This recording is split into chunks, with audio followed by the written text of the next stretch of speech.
Incense smoke moves wrong when reality breaks.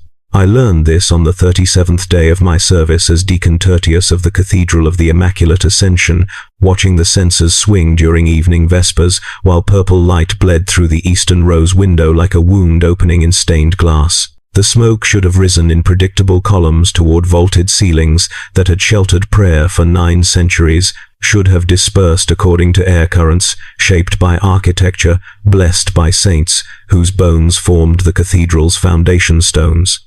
Instead it coiled, twisted, formed patterns that hurt to perceive directly, geometries that suggested the smoke understood something about the nature of existence that human consciousness was not equipped to process. I watched it for perhaps 10 seconds before Archdeacon Sulla's hand closed on my shoulder, her grip tight enough to leave bruises through my ceremonial robes, and she hissed in my ear, "Do not look at it, do not acknowledge it, continue the liturgy."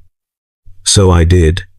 I continued chanting the hymn of twilight devotion while reality came apart around us, while the very air began to taste like copper and burnt sugar, while something that was not wind made the prayer candles flicker in rhythms that matched no natural pattern. This is how it began, not with catastrophe but with wrongness so subtle you could almost convince yourself you were imagining it, could almost maintain the fiction that everything remained as the Emperor intended. The cathedral served a hive city of 17 million souls, positioned at the urban center like a heart, its spires visible from every hab level within a 100-kilometer radius.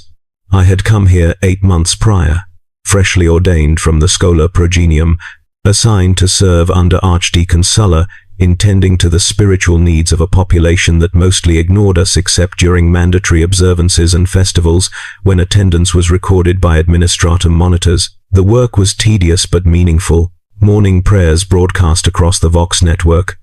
Afternoon confession sessions where citizens recited sins so mundane, I struggled to remain focused. Evening vespers attended by perhaps 300 faithful in a sanctuary designed to hold 10,000. I had accepted this as my life's trajectory, had made peace with the small scale of my service, had found satisfaction in the ritual precision of liturgy, in the weight of tradition carried through gestures performed exactly as they had been performed for millennia. The cathedral was ancient stone and blessed metal, and centuries of accumulated sanctity, and I was just another deacon in a chain stretching back through generations, my individual existence mattering only as a link in that chain, a temporary custodian of something far greater than myself. The wrongness escalated gradually over the following days. The incense smoke continued its strange coiling during services, but we adapted, began positioning the censers differently, adjusting ventilation, convincing ourselves that some minor fault in the cathedral's atmospheric systems was responsible. The purple light in the eastern rose window intensified, bleeding through glass that depicted the Emperor's ascension, staining the sanctuary floor in colors that made your eyes water if you looked too long. Archdeacon Sulla ordered the window covered with cloth, citing the need for repairs, and we continued services beneath fabric that billowed occasionally, though the sanctuary held no drafts. The taste in the air grew stronger, copper and burnt sugar, and something else, something organic and wrong like meat left too long in summer heat. We burned additional incense, filled the sanctuary with smoke meant to mask the smell, but incense only added layers rather than concealment, created a mixture that made congregants cough and complain about air quality. I noticed the architecture changing on day 41.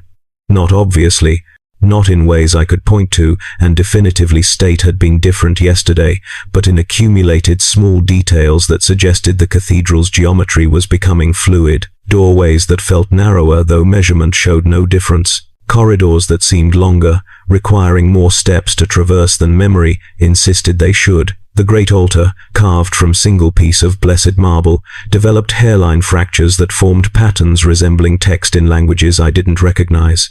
I reported these observations during morning assembly when the cathedral's senior clergy gathered to coordinate daily operations. Archdeacon Sulla listened with an expression I couldn't parse, then consulted with the other senior deacons in whispers I wasn't meant to overhear. The decision was made to request inspection by tech priests from the local Mechanicus shrine to have them examine the cathedral's structural integrity and atmospheric systems. The request was filed through proper channels. We were informed that current workload meant inspection would occur within 6 to 8 weeks. We thanked them for their prompt attention and continued our duties. The congregations began changing around day 45.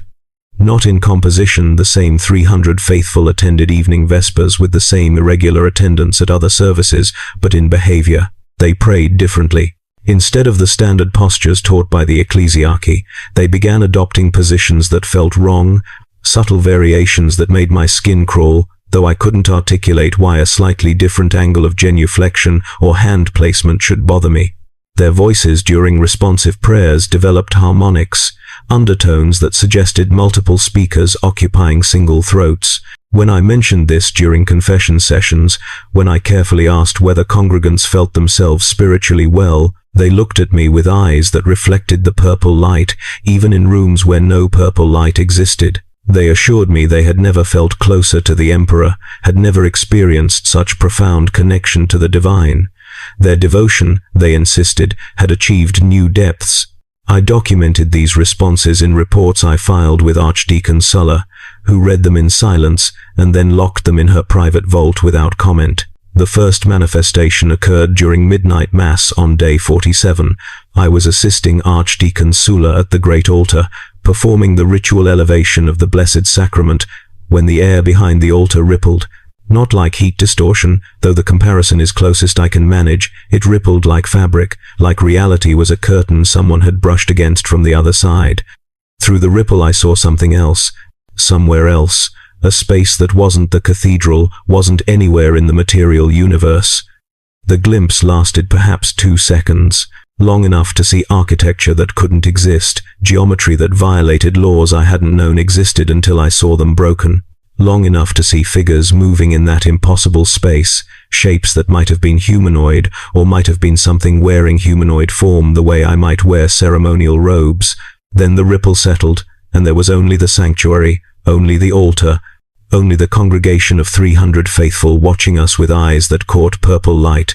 Archdeacon Sulla continued the mass without pause. Her hands didn't shake, her voice didn't waver. She elevated the sacrament, spoke the words of consecration, distributed communion to congregants who received it with the same strange devotion I'd been documenting.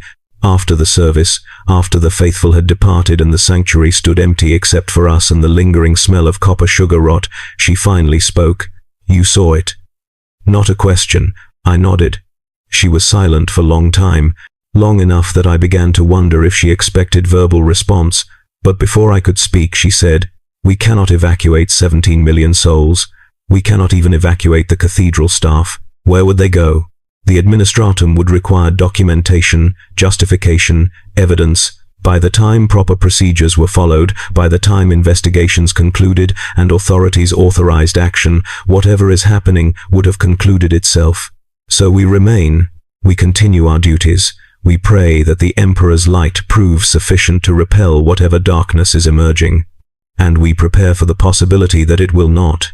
I wanted to argue, wanted to insist that proper channels existed for exactly this kind of emergency, that the Inquisition, or the ecclesiarchy's militant orders, or someone with authority and capacity for violence could intervene. But I had been raised in the Schola Progenium, had been trained in the Imperium's bureaucratic machinery, understood that Sulla was correct. The time required to navigate proper procedures exceeded any reasonable timeline for crisis resolution.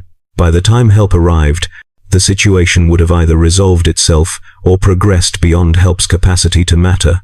We were alone, 9 clergy, 200 cathedral staff, and whatever faithful chose to continue attending services despite the wrongness that now permeated every stone. Alone with whatever was emerging through the fault line in reality that had opened in our sanctuary. The rift expanded visibly on day 53. The ripple behind the altar became permanent, a wound in space that showed the elsewhere at all times rather than in glimpses. The purple light intensified until it dominated the sanctuary, until every surface reflected it, until we moved through violet-stained air that made breathing feel thick and difficult. The taste grew overwhelming, copper sugar rot now mixed with something chemical, something that reminded me of the cleaning solvents we used on the cathedral's stonework, but sweeter, more organic. Services continued. We performed liturgies before the expanding rift, while congregants prayed in their wrongly angled positions, their voices harmonizing in ways that created sounds human vocal cords shouldn't produce. The hymns began to sound different, Not because we changed them, we sang the same words, the same melodies passed down through centuries, but because the acoustics of the sanctuary shifted as the rift grew, adding resonances that transformed familiar prayers into something alien. The cathedral staff began disappearing on day 58. Not dramatically, not with any sign of violence or struggle, just absent. We would arrive for morning prayers and discover that 2 of the maintenance servitors hadn't reported to their charging stations. Or afternoon would come, and the elderly woman who tended the votive candles in the southern chapel would simply not be at her post. We searched, examined the cathedral room by room, checking every chamber and corridor and the network of maintenance tunnels that ran beneath the structure. Found nothing. No bodies, no signs of departure, just absence where presence had existed hours earlier. Archdeacon Sulla ordered the remaining staff to work in groups, never alone, to account for each other continuously, but the disappearances continued.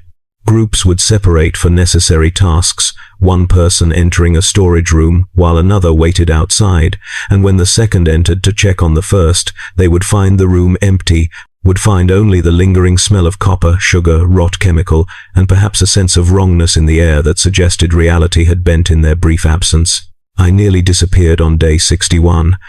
I was conducting routine maintenance in the northern bell tower, checking the mechanisms that automated the calling of faithful to services, when I felt the air change, thicken.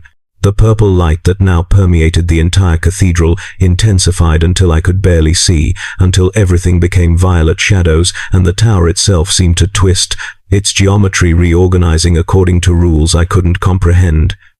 I heard something.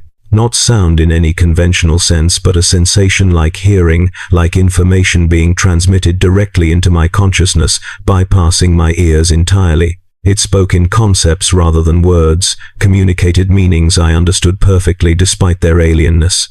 It told me I was welcome, that the cathedral had always been a doorway, had been constructed on a site where the barrier between materium and immaterium wore thin, where 9 centuries of prayer and devotion had paradoxically weakened rather than strengthened the veil, where accumulated faith had created a beacon visible from the warp, attracting exactly the kind of attention the faithful had been trying to ward against. It told me I could join the others who'd already crossed, could experience the transcendence they were experiencing, could understand truths about existence that the Imperium's rigid doctrine obscured. It promised clarity, understanding, connection to something vast and terrible and beautiful in its terrible vastness. I ran, fled down the bell tower stairs with the purple light pursuing me, with that not voice speaking promises and explanations that made horrifying sense. Reached the ground level gasping, my heart hammering, my mind reeling from what I'd almost accepted, what I'd been seconds from agreeing to. Found Archdeacon Sulla in the main sanctuary, kneeling before the great altar, praying with an intensity that suggested desperation rather than devotion. When she saw me, she stood, approached, examined me with an expression that mixed relief and something else, something that might have been resignation. "It spoke to you," she said. I nodded. She closed her eyes, breathed deeply, then said, "It has spoken to all of us, offered us the same transcendence, the same understanding. Some have accepted. The disappeared ones, they crossed willingly, walked into the rift, seeking what it promised. The rest of us remain because we understand that whatever truth it offers is not truth as the Emperor defines it, that understanding purchased through bargains with warp entities is not understanding, but corruption wearing understanding's face." We were down to 7 clergy and perhaps 40 cathedral staff by day 65. The congregations had swelled paradoxically, growing from 300 to thousands as word spread through the hive city that something was happening in the cathedral, that miracles were occurring, that the faithful who attended services were experiencing direct communion with the divine. They packed the sanctuary, stood in corridors, filled every available space, all of them praying in those wrong-angled positions, all of them singing hymns with those impossible harmonics, all of them staring at the rift with expressions of rapture. We continued conducting services because stopping would have meant abandoning our posts, would have meant admitting that the cathedral had fallen, that we had failed in our duty to maintain this sacred space. So we performed liturgies while reality crumbled around us, while the rift expanded until it dominated the entire eastern wall, while purple light turned everything into a violet fever dream. The architecture was no longer stable by day 70. Doorways led to rooms that hadn't existed yesterday, or failed to lead to rooms that had existed for centuries. Corridors bent at impossible angles, extended into distances that exceeded the cathedral's physical dimensions. Stairs climbed upward but delivered you to levels below where you'd started. The great altar developed not cracks but apertures, openings in the blessed marble that showed glimpses of the elsewhere, of that space beyond space where the warp pressed against reality's membrane. The prayer candles burned with flames that cast purple light regardless of their original color. The incense smoke no longer rose at all, instead pooled on the floor like liquid, like something with mass and purpose, flowing in streams that followed the sanctuary's contours before draining into the rift like water into a drain. I found Archdeacon Sulla in her private chapel on day 73, kneeling before a small altar that held only a single candle and an icon of the Emperor. She was weeping silently, her shoulders shaking, her hands clasped in prayer that felt more like pleading than devotion. I knelt beside her, said nothing, just shared the space and the weight of what we were enduring. After long silence, she spoke without looking at me. I requested help on day 39, filed emergency reports with the diocesan authorities, with the local arbites, with every official channel I could access. Described what was happening, provided documentation, begged for intervention. The responses were uniform. Investigations would be conducted, proper procedures would be followed, appropriate action would be taken pending confirmation of claims. I have received no further communication, no investigators have arrived, no help is coming. We are alone with this, and it is consuming us, and there is nothing we can do except bear witness and hope that our witness matters to someone, somewhere, though I no longer believe it will. The congregants began transforming on day 75. Subtly at first, small physical changes that might have been dismissed as lighting effects or perceptual distortions caused by the purple haze that now filled every space. But the changes progressed. Skin developing textures it shouldn't possess, surfaces becoming too smooth or too rough, or developing patterns that resembled scales or chitin or materials that had no biological equivalent. Eyes changing color, irises bleeding into sclera, pupils dilating until they consumed the entire visible eye, proportions shifting, limbs lengthening or shortening, spines curving in new ways, joints articulating at angles human anatomy didn't support. They didn't seem distressed by these changes, seemed instead to welcome them, to embrace their transformations as fulfillment of the transcendence the rift had promised. They prayed with increasing fervor, their impossible voices creating sounds that made the cathedral's stone resonate, that seemed to encourage the rift's expansion, that fed whatever process was converting our sacred space into a doorway between worlds. The remaining clergy held council on day 78. 7 of us gathered in the vesting chamber, the only room that seemed to retain stable geometry, that hadn't yet succumbed to the architectural madness afflicting the rest of the structure. We discussed options. Evacuation impossible, the Hive City had no protocols for this, nowhere to evacuate to, no authority willing to authorize mass displacement. Sealing the cathedral futile, the rift existed in space that wasn't quite space, sealing the physical structure wouldn't seal the metaphysical wound. Fighting absurd, we were clergy armed with faith and ceremonial implements, not warriors equipped to battle warp phenomena. We sat in silence after exhausting possibilities, each of us confronting the reality that we were simply going to die here, that our service would conclude, not in peaceful retirement or martyrdom on distant battlefields, but in slow dissolution as the cathedral transformed around us, as the barrier between material and immaterial collapsed completely. Junior Deacon Matthias spoke finally, his voice barely above whisper. We could accept. Cross willingly. The voice promises truth, understanding, transcendence. What if it's not lying? What if what waits on the other side is genuinely beyond our current comprehension, genuinely a form of existence that makes this, he gestured vaguely at the room, at himself, at the concept of material existence, seem like imprisonment? We've devoted our lives to serving the Emperor, to pursuing spiritual truth. What if the truth is that the Imperium's doctrine is incomplete, that reality contains dimensions and possibilities we've been trained to reject, that crossing the rift would grant us understanding the ecclesiarchy deliberately denies us. Archdeacon Sulla looked at him with an expression I couldn't parse, something between pity and contempt and exhausted understanding. "Then we remain imprisoned," she said, "because whatever truth exists beyond the rift, whatever understanding it offers, has been purchased through corruption, through collaboration with entities that exist only to unmake humanity's reality, to convert the materium into extensions of the warp's insane physics.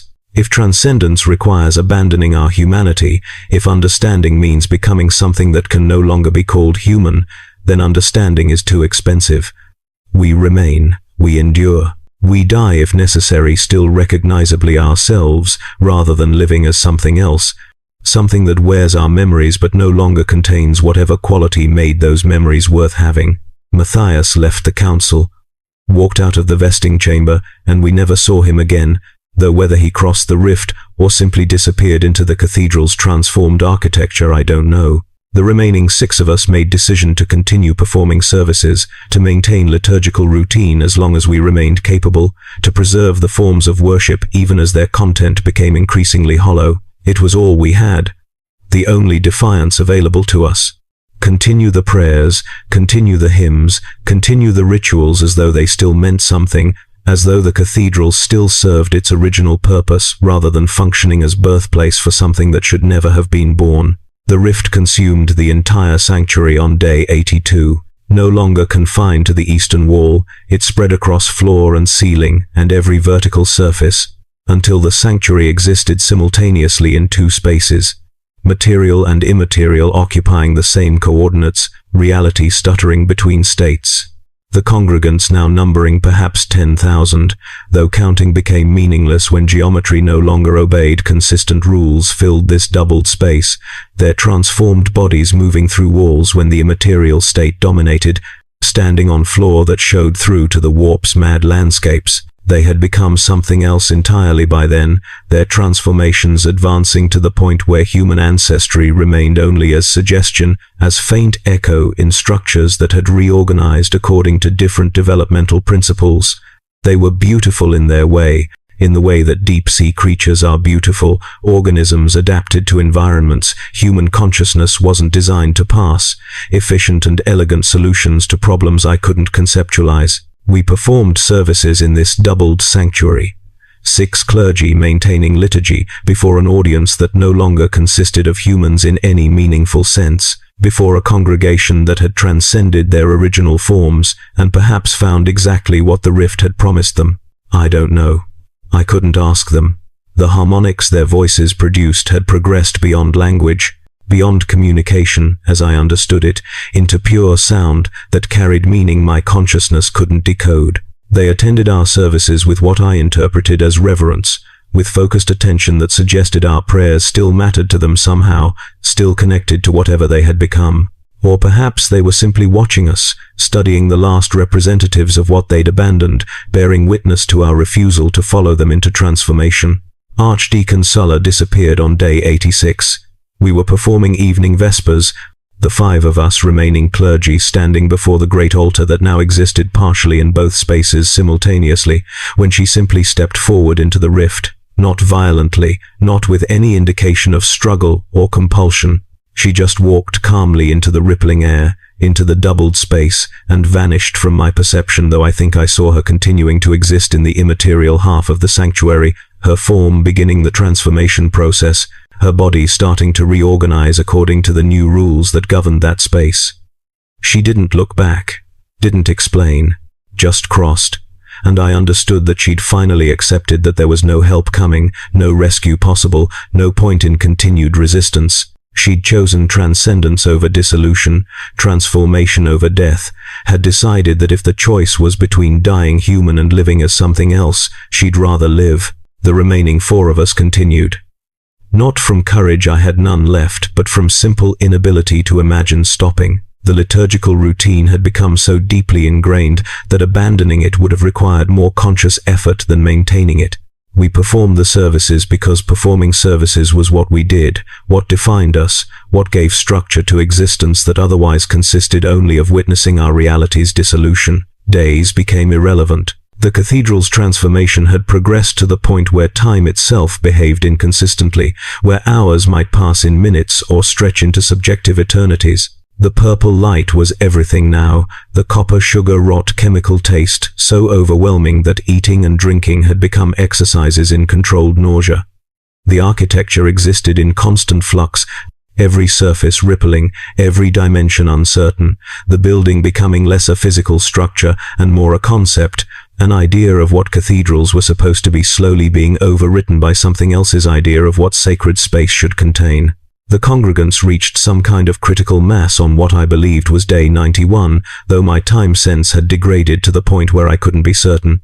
10,000 transformed beings filled a sanctuary that could not physically contain 10,000 entities, but which existed in enough overlapping spatial dimensions that containment became irrelevant. They sang, all of them simultaneously, their voices combining into a sound that transcended sound, that became a physical force, a vibration that made stone resonate, that caused the rift to expand not gradually, but catastrophically. The entire cathedral inverted in a moment that lasted forever and no time at all, turned inside out or outside in. Material space collapsing into the immaterial, while the warp pressed through into reality, the two states meeting and merging and becoming something that was neither and both. I was in that moment when the barrier collapsed, experienced the cathedral's final transformation, its complete conversion from Imperial architecture into something else, a structure that existed primarily in the warp, but which pressed into real space at the coordinates where the cathedral had stood. I felt it happen, felt my body begin responding to the new rules, felt transformation starting in my cells, in my consciousness, in whatever quality defined me as a distinct entity.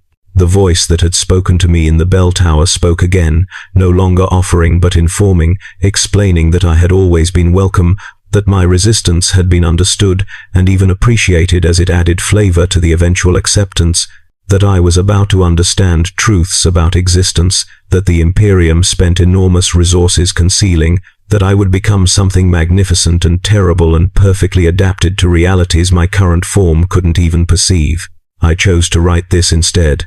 Found myself suddenly in a space that existed outside the transformation, a pocket of stable real space that shouldn't exist, but which did, containing a desk that had been in the vesting chamber, and paper that had been in Archdeacon Sulla's private office, and an ink stylus I'd used for routine documentation. I don't know how this pocket exists, or how long it will remain stable, but while I can, while this space persists, I write, document what happened here, what the cathedral became, what the congregation chose, and what we clergy resisted, and what the rift ultimately accomplished. I write because documentation is all I have left, because bearing witness is the only service I can still perform, because if this record somehow survives, somehow reaches authorities who might care, it might prevent this from happening elsewhere. The transformation is reaching this pocket now. I can feel it. The paper is beginning to ripple, the ink developing colors that ink shouldn't possess, my hand starting to transform in ways that will soon make writing impossible. The voice is speaking promises one final time, offering understanding, offering transcendence, offering to make me part of something vast and terrible and perfect in its terrible perfection. I refuse. This refusal costs me nothing now. I'm dying regardless. The transformation will claim me whether I accept or resist, but the refusal itself matters. The act of denial in the face of inevitability matters, standing firm on principle, even when principle purchases nothing but slightly different manner of dissolution. The cathedral has fallen. The rift won. Reality broke, and something else pressed through, converted 9 centuries of accumulated sanctity into a doorway that 10,000 souls walked through willingly, that swallowed a structure older than most of the hive city it served, that transformed sacred space into warp-touched corruption. I don't know if anyone will read this, don't know if this pocket will preserve my testimony, or if it will dissolve along with everything else when transformation completes. But I write it anyway, because writing is what I can do, because documentation is service, because bearing witness matters even when witness changes nothing. My name was Deacon Tertius Hadrian Voss. I served the Cathedral of the Immaculate Ascension until it ceased being a cathedral, until it became something else, until the rift claimed it completely. I refused transcendence. I chose to die human rather than live as something else. This refusal is my final service. This testimony is my last prayer. The Emperor protects, they taught us.